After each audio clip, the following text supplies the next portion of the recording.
Prabowo tegaskan komitmen berantas korupsi dan tegakkan hukum tanpa pandang bulu.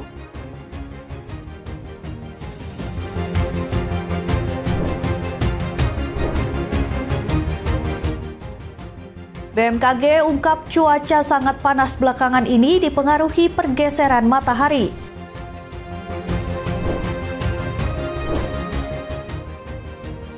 Pria Korea Selatan jualan cilok keliling, satu porsi dibanderol Rp116.000.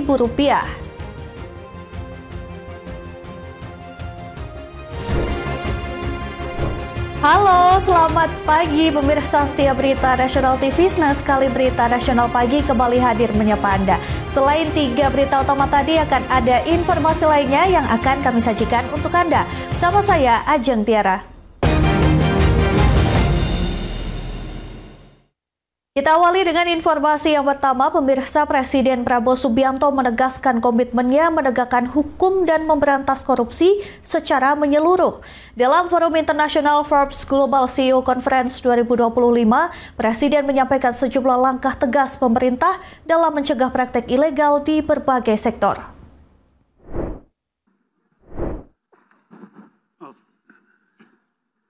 Presiden Republik Indonesia Prabowo Subianto menegaskan tekad untuk menegakkan hukum dan memberantas korupsi secara menyeluruh dalam pemerintahannya. Hal tersebut disampaikan dalam sesi dialog bersama Chairman dan Editor-in-Chief Forbes Media, Steve Forbes, pada ajang Forbes Global CEO Conference 2025 yang berlangsung di Hotel The St. Regis, Jakarta. Di hadapan para pemimpin bisnis dan investor dunia, Presiden Prabowo mengungkapkan pengalaman pribadinya dalam memberantas korupsi, termasuk menolak proyek yang dibawa anggota keluarganya sendiri. Menurutnya, korupsi merupakan penyakit berbahaya yang dapat menghancurkan negara, bangsa, dan rezim jika tidak ditangani dengan tegas. Presiden Prabowo juga memaparkan langkah nyata dalam penegakan hukum terhadap praktik ilegal di sektor sumber daya alam. Salah satunya melalui operasi pemberantasan tambang timah ilegal di Bangka Belitung yang berhasil menyelamatkan aset negara bernilai miliaran dolar Amerika Serikat. Pemerintah juga menindak tegas perusahaan perkebunan sawit ilegal dengan mencabut konsesi seluas 5 juta hektar lahan yang melanggar hukum.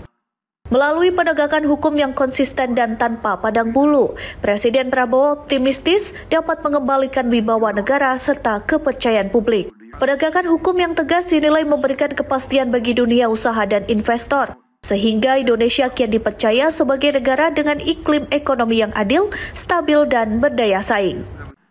Corruption, in my opinion, is a disease.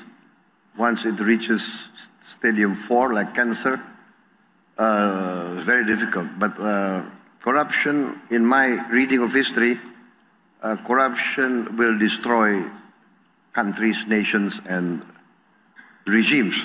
So, I am determined to try to cut down corruption, and then sometimes the only thing is you must give the example, right?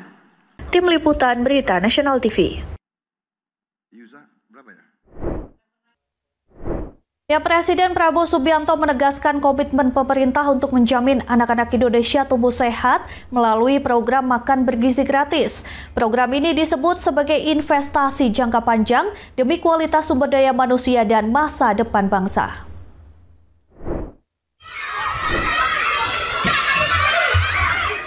Presiden Republik Indonesia Prabowo Subianto menegaskan program makan bergizi gratis sebagai langkah strategis untuk memastikan anak-anak Indonesia tumbuh sehat dan cerdas. Program ini bukan hanya untuk mengatasi persoalan gizi, namun juga sebagai investasi jangka panjang bagi kualitas sumber daya manusia dan masa depan bangsa. Presiden menyebut gagasan makan bergizi gratis berawal dari keprihatinannya terhadap kondisi anak-anak yang mengalami kekurangan gizi dan stunting di berbagai daerah. Dalam setiap kunjungan, Presiden Prabowo melihat langsung anak-anak yang terlihat jauh lebih muda dari usianya akibat kemiskinan dan terbatas asupan makanan. Program makan bergizi gratis telah diterapkan di sejumlah negara seperti India dan Brasil yang terbukti membawa dampak sosial dan ekonomi positif. Menurut Presiden, Indonesia juga mampu melakukan hal serupa sebagai wujud keberpihakan terhadap anak-anak dan masa depan bangsa. Hingga pertengahan Oktober 2025, pemerintah telah membangun 11.900 dapur MBG yang melayani 35,4 juta anak dan ibu hamil setiap hari atau sekitar 35% dari target nasional. So when I started planning for this, it was in 2023, I think. And at that time, there were 77 countries that had a free meal program. So I said Indonesia must be the 78th or 79th. So we started planning, and I announced it as my campaign program, and we designed it. And now I'm proud to say, as of a few hours ago, we have now 11,400 kitchens. Presiden Prabowo mengakui masih ada tantangan di lapangan termasuk sejumlah kasus keracunan makanan yang tercatat sekitar 0,0007% dari total distribusi. Namun ia menegaskan pemerintah terus memperkuat pengawasan dan standar operasional untuk menjamin kualitas pangan. Lebih lanjut, Presiden menyampaikan bahwa program ini tak hanya meningkatkan gizi anak-anak, tetapi juga menggerakkan ekonomi daerah melalui petani nelayan dan pelaku usaha kecil. Tim Liputan, Berita Nasional TV. Pemirsa, belakangan ini suhu panas dirasakan warga di sejumlah wilayah di Indonesia. Badan Meteorologi, Klimatologi, dan Geofisika atau BMKG menerangkan kondisi tersebut masih dalam batas normal dan merupakan dampak dari pergeseran posisi matahari. Suhu panas dirasakan beberapa hari terakhir ramai pembahasan di media sosial. Tak sedikit warga mengaku kegerahan dan tidak nyaman beraktivitas pada siang hari. Badan Meteorologi, Klimatologi, dan Geofisika atau BMKG menjelaskan panas tersebut disebabkan dari pergeseran posisi matahari ke arah selatan. Kondisi tersebut menyebabkan pertumbuhan awan hujan di wilayah selatan Indonesia yang mulai jarang terjadi, sehingga sinar matahari langsung mengenai permukaan bumi tanpa terhalang awan. BMKG menegaskan meski terasa lebih panas, suhu udara saat ini masih dalam kategori normal. Rentang suhu antara 31 hingga 34 derajat Celcius masih dalam batas ideal untuk wilayah Indonesia. Saat ini kenapa terlihat sangat panas? Karena di sisi selatan matahari sekarang itu sudah bergeser di posisi di selatan wilayah Indonesia, dan ini juga menyebabkan pertumbuhan awan hujan itu juga sudah jarang di wilayah selatan, sehingga inilah yang terasa panas, tidak ada awan yang menutup sinar matahari langsung. Lebih jauh, Guswanto menjelaskan musim hujan mulai masuk sejak Agustus, namun tidak terjadi secara serentak di seluruh wilayah Indonesia. Hujan merata terjadi pada November hingga awal tahun 2026. BMKG menghimbau masyarakat tetap waspada terhadap perubahan cuaca dan menjaga kesehatan tubuh di tengah suhu panas. Warga diminta memperbanyak minum air putih, mengurangi aktivitas di luar ruangan saat siang hari, serta menggunakan pelindung diri saat beraktivitas di luar. Dari Jakarta, Rizky, Berita Nasional TV.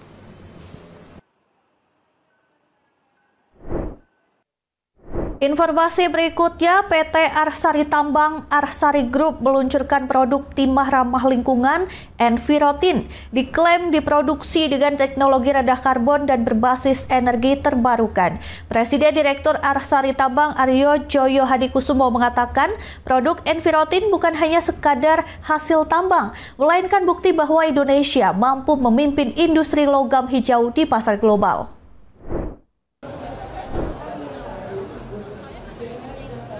Indonesia menegaskan komitmennya untuk berperan lebih besar dalam rantai pasok global energi bersih.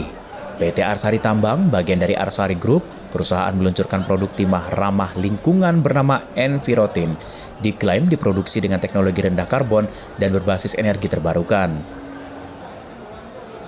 Presiden Direktur Arsari Tambang Aryo Joyo Hadikusumo saat peluncuran Envirotin di ajang Minerva Fun Fest 2025 di JICC Jakarta pada Rabu 15 Oktober 2025 mengatakan, dunia saat ini berada dalam masa transisi menuju energi bersih dan timah memiliki peran penting di dalamnya. Aryo menjelaskan timah dari Arsari Group diproduksi melalui proses rendah karbon dengan menggunakan teknologi tanur listrik, memanfaatkan sumber energi terbarukan dari PLN seperti PLTA, PLTP di Sumatera. Selain itu, produk Envirotin bukan hanya sekadar hasil tambang, melainkan bukti bahwa Indonesia mampu memimpin industri logam hijau di pasar global. Lebih lanjut, Aryo menjelaskan penggunaan timah di Indonesia dalam berbagai bentuk berteknologi tinggi. Lebih lanjut, Aryo menjelaskan penggunaan timah di Indonesia dalam berbagai bentuk berteknologi tinggi, termasuk kendaraan listrik mewah, seperti Rolls-Royce Spectre, mobil listrik pertama dari Rolls-Royce yang menggunakan nikel dan timah asal Indonesia. Ini adalah Rolls-Royce electric vehicle listrik pertama dalam produknya mereka. Di dalamnya ada nikel dan timah dari Indonesia.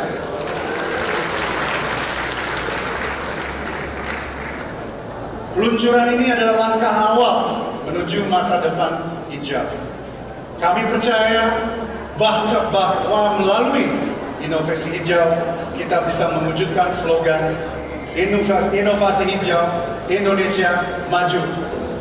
Mari bersama-sama kita mendorong hilirisasi yang bukan hanya sekedar wacana, tapi aksi nyata. Arsari Group berharap peluncuran Envirotin menjadi langkah nyata menuju hilirisasi industri mineral yang berkelanjutan dan mendukung visi inovasi hijau Indonesia Maju. Natasa Alko, Ade Chandra, Dewananta, Berita Nasional TV. Pemirsa, ada 7.400 penari berhasil pecahkan rekor muri kategori tari Wanara Sugriwo Subali terbanyak dalam peringatan Hari Jadi ke-74 Kabupaten Kulon Progo, Yogyakarta. Rekor dicapai kali ini sekaligus mencatatkan tarian ini menjadi rekor ke-12.439 Museum Rekor Dunia Indonesia.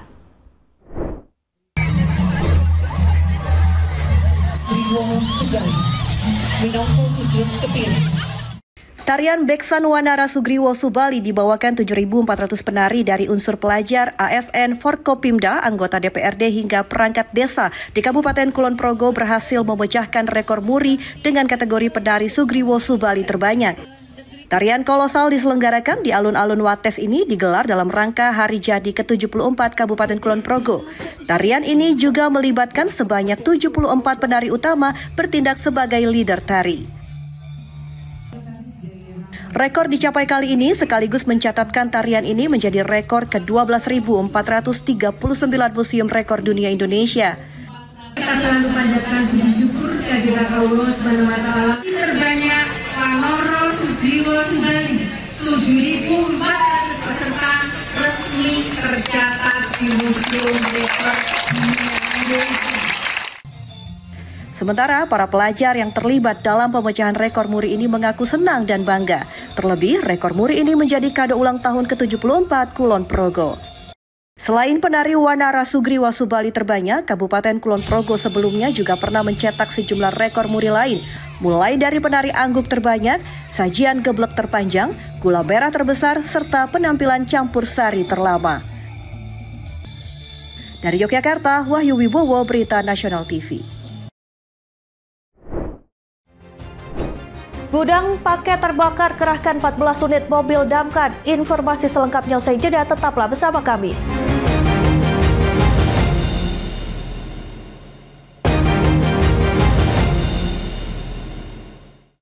Anda kembali menyaksikan Berita Nasional Pagi. Pemirsa, sebuah gudang penyimpanan paket di Cakung, Jakarta Timur hangus terbakar.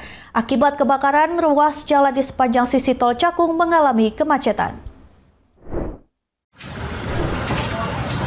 Nyala api membakar sebuah bangunan tempat penyimpanan paket di Jalan Cakung Cilincing, Cakung, Jakarta Timur pada Rabu malam 15 Oktober 2025. Kobaran api membesar dengan cepat lantaran banyak bahan mudah terbakar. Ada 14 unit mobil pemadam kebakaran dikerahkan ke lokasi guna menjinakkan si jago merah. Petugas damkar segera memadamkan api begitu tiba di lokasi agar api tidak meluas. Unit gudang, itu gudang tender selamat di Sitau Timur, RW 15, Kelurahan Pulau Gebang. Kemudian 1 jam berhasil dipadamkan oleh 14 unit pemadam. Kemudian untuk asal TKP masih dalam proses penyidikan. Demikian. Jadi di yang terbakar pergudangan Maketan. Berapa gudang Pak? Paket ini ada tabung-tabung tambang benar ya. Ada berapa bangunan Pak yang terbakar? Ini hanya satu bangunan terimbas oleh gedung yang utama. Akibat kebakaran, ruas jalan di sepanjang sisi tol Cakung mengalami kemacetan. Insiden ini tidak menelan korban jiwa. Mengenai penyebab pasti kebakaran dalam penyelidikan polisi dari sektor Cakung. Dari Jakarta, Joko Puji, Berita Nasional TV. Ya, informasi selanjutnya, pembangunan Stadion Bertaraf Internasional di Kota Depok semula akan dibangun di kawasan Tanah Merah Citayam, akhirnya dipindah ke area kampus Universitas Islam Internasional Indonesia, Sukmajaya. Pemerintah melalui Kementerian Pekerjaan Umum menganggarkan pembangunan. Gubernur Jawa Barat Deddy Mulyadi mengungkapkan mega proyek pembangunan Stadion Bertaraf Internasional di Kota Depok, Jawa Barat. Rencana semula, stadion berstandar FIFA akan dibangun di Tanah Merah Citayam, kini dipindahkan ke area kampus Universitas Islam Internasional Indonesia di Sukmajaya. Menurut KDM, pembangunan tersebut sudah dibahas berbagai pihak, termasuk dengan Menteri Pemuda dan Olahraga Erick Thohir. Sejauh ini, kata KDM, pembangunan stadion tidak menemui kendala, sedangkan mengenai anggaran akan bersumber dari pemerintah pusat melalui Kementerian Pekerjaan Umum. Artinya udah klik ini, nanti kalau kan anggarannya anggaran dari Menteri PU, dibangun di tanah negara, kan negara dibangun tanah negara selesai, nggak ada masalah. Wali Kota Depok Supian Suri menjelaskan alasan pemindahan lokasi stadion dari Citayam menjadi di kawasan Sukmajaya. Salah satu alasannya karena lahan akan digunakan TNI. Rencananya mega proyek ini akan menggunakan lahan seluas 20 hektar. Sinyal positifnya sudah ada dari PU ya, seperti itu. Alokasi anggarannya sudah, hanya kemarin kan titiknya yang kita belum bisa dapat. Hari ini sudah ada di UI3 yang menyiapkan lahannya. Rektor Universitas Islam Internasional Indonesia Jamhari Makruf menyambut positif rencana pemindahan. Fasilitas olahraga untuk mahasiswa-mahasiswa kita. Ada stadion maupun ada indoor stadion yang bisa dipakai oleh mahasiswa. Nah, begitu beberapa waktu lalu Pak Wali Kota dan juga Pak KDM bercerita susah mencari tanah untuk stadion, kami bilang kami sudah punya rencana, barangkali bisa disinergikan dengan apa yang ada di U3, terus kita tunjukkan master plan. Dijadwalkan proyek ini akan dimulai dalam waktu dekat. Dari Kota Depok, Jawa Barat, Muhammad Iswanto, Berita Nasional TV. Ya, selanjutnya pemirsa, seorang pria asal Korea Selatan jualan cilok keliling menggunakan sepeda jadi sorotan di media sosial. Sang penjual mengemas jualannya persis seperti di Indonesia. Seporsi cilok dihargai 10.000 won atau setara Rp116.000.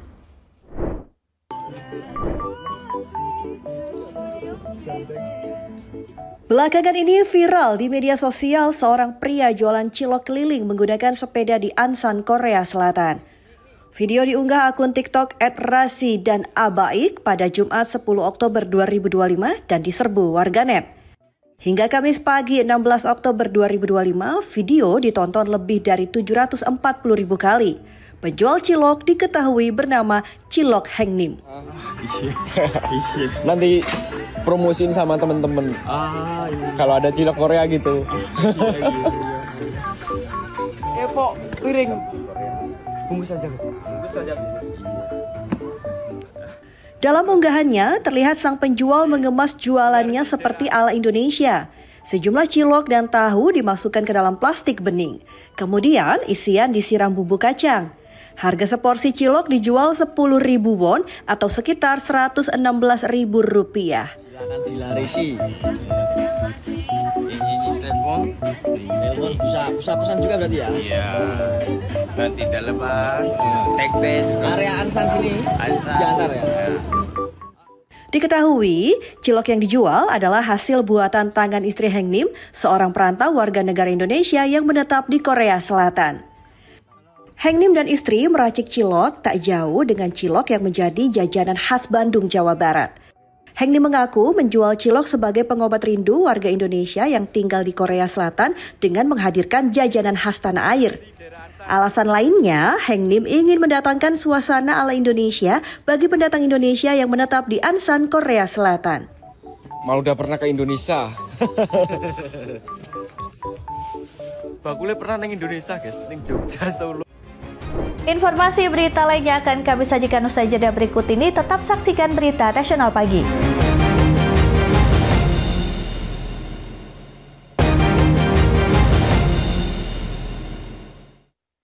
Terima kasih Anda masih bersama kami. Pemirsa, Presiden Trump menandatangani deklarasi menetapkan tanggal 14 Oktober sebagai Hari Peringatan Nasional untuk Charlie Kirk. Istri Kirk, Erica Kirk, tak kuasa menahan tangis. Charlie Kirk. If you knew him, you love him. Charlie Kirk was an incredible man. One of the strongest, bravest people. Presiden Amerika Serikat Donald Trump menetapkan tanggal 14 Oktober sebagai Hari Peringatan Nasional untuk mendiang Charlie Kirk. Erica Kirk, istri mendiang aktivis konservatif Charlie Kirk, tak sanggup membendung air mata di samping Trump saat medali kebebasan atau Medal of Freedom diberikan kepada Charlie Kirk di Gedung Putih pada Selasa siang, 14 Oktober 2025 waktu setempat.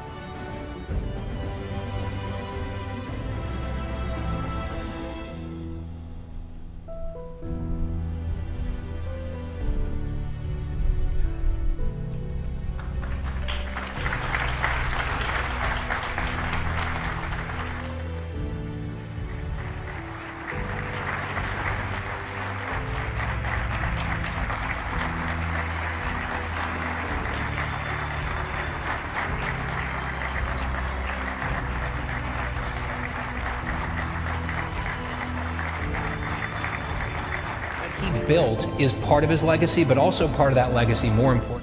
Penganugerahan diberikan kepada pendiri Turning Point USA ini seharusnya menjadi hadiah ulang tahun Charlie Kirk yang ke-32 tahun. Di sini Trump berjanji pemerintahannya akan menghentikan gelombang kekerasan politik. Pemerintahan Trump mencabut visa asing, setidaknya 6 orang dituduh terlibat pembunuhan Charlie Kirk pada September lalu. Seperti diketahui, Charlie Kirk tewas usai ditembak saat menjadi pembicara di Universitas Utah Valley di Orem, Utah pada Selasa siang, 10 September 2025 waktu setempat. Charlie Kirk tewas dengan luka tembak di bagian leher.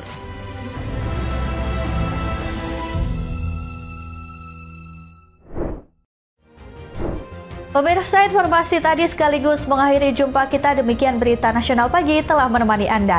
Saya Ajeng Tiara beserta kru yang bertugas pamit undur diri. Terima kasih dan sampai jumpa.